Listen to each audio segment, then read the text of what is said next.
Bom dia, alunos do curso de Licenciatura em Educação Física da Univasf. Sou o professor Álvaro Miller. Estou aqui com vocês agora para gravar essa videoaula da disciplina Didática da Educação Física 1. É a nossa primeira disciplina do nosso último módulo temático, né? E a gente vai abordar a metodologia do ensino da educação física na escola. De uma forma geral, eu vou adotar, né, a tendência pedagógica crítico-emancipatória como referência para falar de metodologia, né? Eu resolvi mostrar para vocês com mais detalhes uma proposta pedagógica e a metodologia de ensino decorrente dessa proposta, né? Essa proposta tem como principal referência, né, o autor, né, o professor Elenor Kunz, e os dois livros que servem de base para essa primeira videoaula são as obras Transformação Didático-Pedagógica do Esporte e Educação Física, Ensino e Mudanças. Também, né, a gente vai tomar como referência, a gente vai ter uma segunda videoaula sobre metodologia de ensino, que a gente vai usar um exemplo específico, né? Então, são 4 volumes sobre didática da educação física, que esse professor Elenor Kunz organizou, né? E nesses volumes são abordados os temas específicos da educação física na escola. Né? Tem volumes... a gente vai até pegar um desses exemplos de um tema para mostrar uma metodologia específica, né? A gente vai pegar, nessa primeira videoaula, eu vou retomar os aspectos teóricos e também especificar os pontos metodológicos, né? A metodologia de ensino dessa proposta.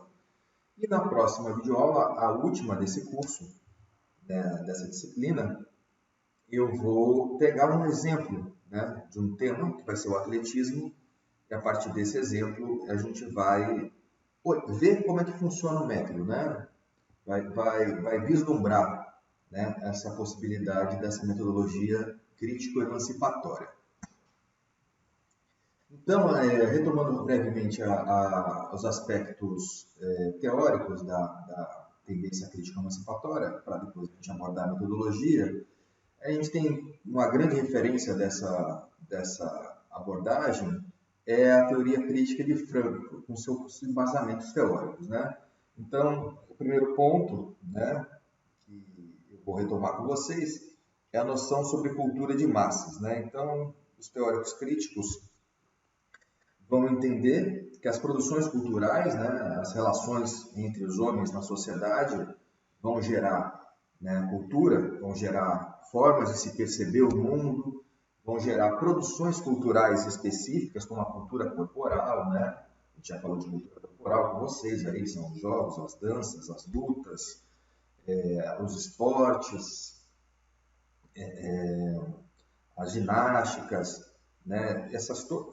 Isso tudo são produções culturais humanas, né? Assim, o homem em convívio na sociedade, né, produz esses elementos culturais, né? E formas de se perceber no mundo, formas de se relacionar e também essas produções culturais.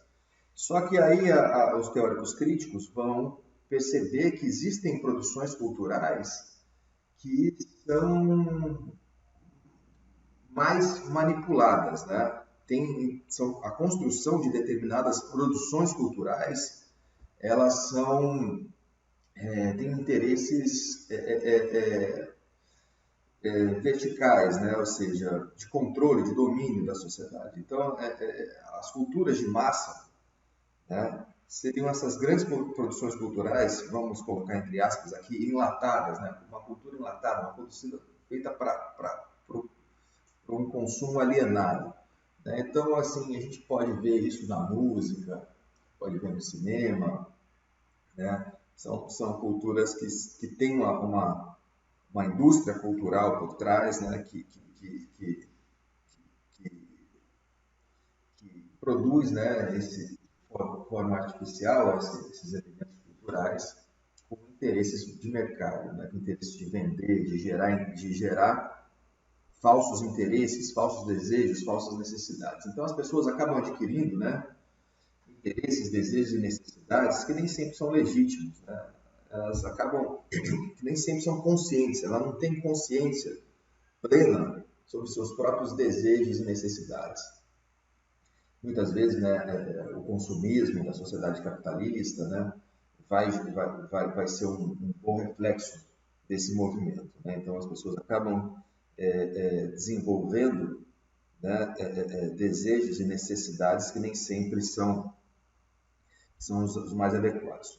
E isso requer, né, um esclarecimento racional, né?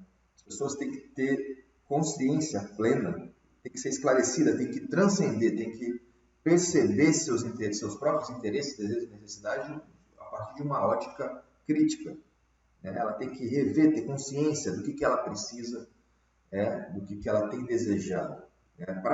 Para compreender até que medida ela não está sendo manipulada pela essa indústria cultural que gera esses artefatos culturais que a gente chama aqui de cultura de massa.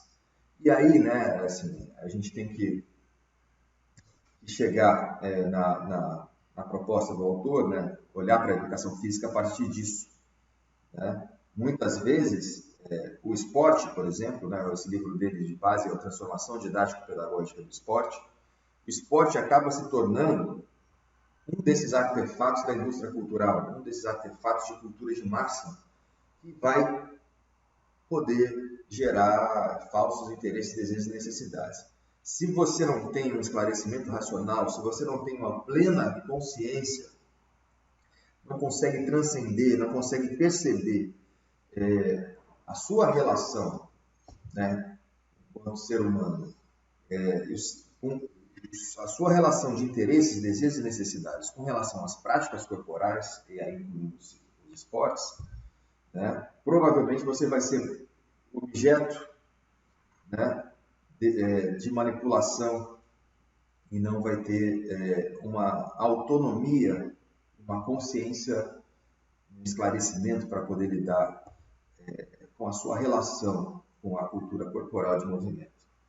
Então, a proposta de uma metodologia crítico-emancipatória passa por essa ideia dessa transcendência, dessa libertação, né, dessas possíveis manipulações. Então, que você seja autônomo, consciente, sabe que você tenha plena consciência dos seus desejos e necessidades com relação às práticas corporais, seja senhor da sua relação, né, com relação às práticas corporais. Então, na proposta metodológica, né, assim, a forma de metodologia, a forma de se ensinar a educação física, para que você não seja manipulado pela indústria cultural, não seja um consumidor passivo das práticas corporais, mas tenha uma relação com essas práticas transcendente, né? A forma de se ensinar a educação física, é isso que a gente vai tratar aqui, isso foi só uma introdução até agora, né?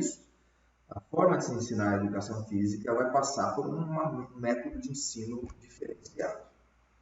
Então, a metodologia crítico-emancipatória, do professor Heleno Kunz, vai ter algumas ideias-chave, né? Então, a primeira é a ideia de encenação. A encenação é vivenciar a prática corporal, né? O conteúdo da cultura corporal. No caso, que eu vou dar o exemplo lá depois vai ser o atletismo, mas passa por todos os conteúdos da educação física na escola, que seja uma encenação, ou seja, vivenciar esses conteúdos, né, de uma forma diferente, né, que não seja uma reprodução alienada, uma reprodução inconsciente, né, sem uma percepção mais ampla dos elementos que estão na cultura, que muitas vezes são cultura de massa, né, muitas vezes são culturas enlatadas. Então, no caso dos esportes, né, a encenação, a ideia de encenação, não é você reproduzir, né, os códigos e valores do esporte, né, a sua própria lógica na escola, né, de forma alienada. Não, os alunos têm que fazer encenações peculiares, têm que fazer encenações diferenciadas. A gente vai entender isso mais para frente. E a outra ideia, essa é uma ideia-chave, é a ideia de problematização.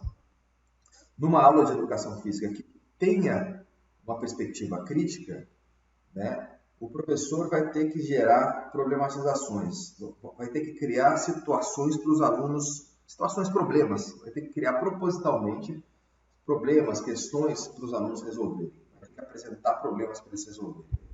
Não basta, na educação crítica, não basta apresentar soluções para os alunos, senão o aluno vai ficar sempre dependente de alguém que apresente soluções para ele.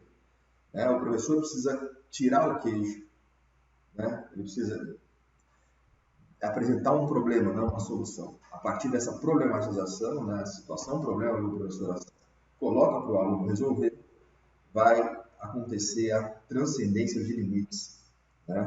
Os alunos vão transcender, vão ultrapassar, vão superar, vão se colocar num plano superior, com relação ao conteúdo que está sendo abordado. Então, ele vai ter uma percepção desse conteúdo, uma consciência desse conteúdo, uma relação com esse conteúdo muito mais ampla, mais profunda. Isso aí seria o grande objetivo dessa proposta. Então, a forma de se ensinar a educação física passa por esses elementos.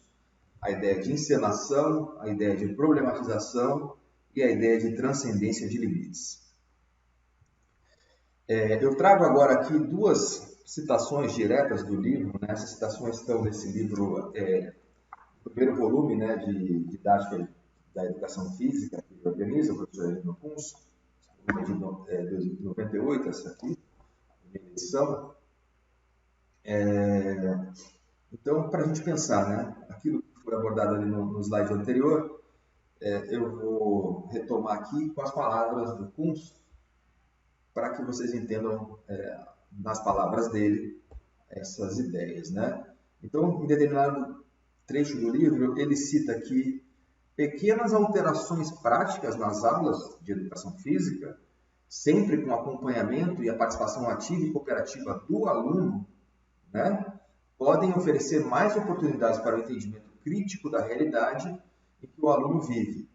Então, as alterações na condução das práticas das aulas, na condução tanto do professor quanto do próprio aluno, entender que o aluno ali não é um ser passivo, o aluno tem que estar ativo nessa aula, cooperativo com o desenvolvimento dela. Essas alterações podem oportunizar esse entendimento crítico da realidade, que o aluno vive aí com relação às práticas corporais, a cultura corporal de movimento. Essas alterações práticas nas aulas, ainda seguindo as ideias do autor, são muito mais relevantes, são muito mais impactantes do que qualquer discurso que você possa fazer. Então, ele vivenciar isso na prática, ele vivenciar uma outra forma de condução, uma outra forma de relação com as práticas corporais, vai permitir essa transcendência, vai permitir esse entendimento crítico da realidade que ele vive. Uma outra citação aqui é que ser crítico é ser capaz de questionar, dialogar e oferecer diferentes respostas ao próprio questionamento. E só se pode questionar e responder sobre aquilo em que se está corporalmente envolvido. Então, retomando essa ideia de criticidade, que é um elemento fundamental para essa proposta metodológica, ele vai definir o que é ser crítico, é capaz de questionar. Então, você vai conseguir superar, vai conseguir entender, vai ter um esclarecimento mais amplo sobre determinado objeto cultural, ou a sua relação com esse objeto cultural, a partir desses diálogos, e a partir da possibilidade de você ver outras possíveis relações, outras respostas para esse questionamento. E isso vai ser potencializado a partir do momento que você está corporalmente envolvido. Se você está numa aula prática de educação física, vivenciando a plenitude corporal, uma perspectiva do corpo ampliada, nós somos nosso próprio corpo, nós existimos nele, não temos um corpo objeto. Nessa plenitude de vivência, você vai conseguir viver e desenvolver o senso crítico. Então, a educação física, como permite uma vivência corporal mais ampla, mais holística, ela vai contribuir de sobremaneira ela pode contribuir de sobremaneira para desenvolver esse senso crítico nos alunos com relação à realidade. Bom, e para isso, a didática da educação física deve dispor de um ensino problematizado, vou retomando aquela ideia de problematização, né? O professor tem que criar situações problemas, isso vai ser a chave da metodologia de ensino. A gente vai ver na próxima videoaula o exemplo do atletismo, né? Como pode ser criado, eu vou trazer exemplos de problematizações, de como o professor pode criar essas situações de problemas para que os alunos possam transcender, né? E também esse ensino deve ser dialogado, né? Um diálogo horizontal entre professor e aluno, né? O aluno tem que ter muito mais participação ativa e plena na relação metodológica, né? Ele não fica passivamente esperando a instrução do professor, né? Mas a organização da aula tem que permitir esse diálogo, tem que colocar voz, tem que colocar espaço para o aluno desenvolver participação ativa e dialogada. E também com o planejamento, né? Faz parte dessa proposta que o aluno participe também dos planejamentos, participe ativamente na condução das aulas. Então, assim, nessa videoaula eu apresento em linhas gerais a sustentação teórica e esses elementos que são elementos fundamentais para a perspectiva do CUNS, né, da perspectiva da metodologia crítica emancipatória. Na próxima videoaula, que vocês já vão ver a seguir, a gente vai pegar um exemplo prático de como essa metodologia pode ser aplicada a partir de um conteúdo específico, que vai ser o atletismo.